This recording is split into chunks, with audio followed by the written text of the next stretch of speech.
అంతర్జాతీయ పరిణామాలు పరిస్థితులు గమనిస్తున్న వాళ్లకు, ముఖ్యంగా వ్యాపారులకు గొప్ప పాఠాలు అని చెప్పొచ్చు.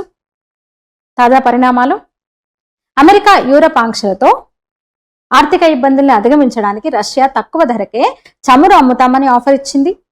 అది క్లిష్ట సమయంలో. రష్యా సమయస్ఫూర్తి అది. వ్యాపారికి ఏదన్నా అనుకోని సమస్య ఎదురైతే భయపడకుండా సమయస్ఫూర్తితో వ్యవహరిస్తే పరిష్కారం దొరుకుతుంది. రష్యా ఆఫర్ను వెంటనే భారత్ అందుకుంది, అందిపుచ్చుకుంది.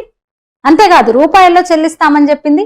చిరకాల పరిచయం, అసలు రెండు దేశాల మధ్య దృఢమైన బంధం, దశాబ్దాలుగా మంచి దౌత్య సంబంధాల వల్ల రూపాయల్లో ట్రేడింగ్ కు రష్యా కూడా ఒప్పుకుంది. అలా ఇప్పటి వరకు దాదాపు 2.1 లక్షల కోట్ల రూపాయలు మనం ఆదా చేయగలిగినాం రష్యా నుంచి చమురు కొనుగోలు ద్వారా.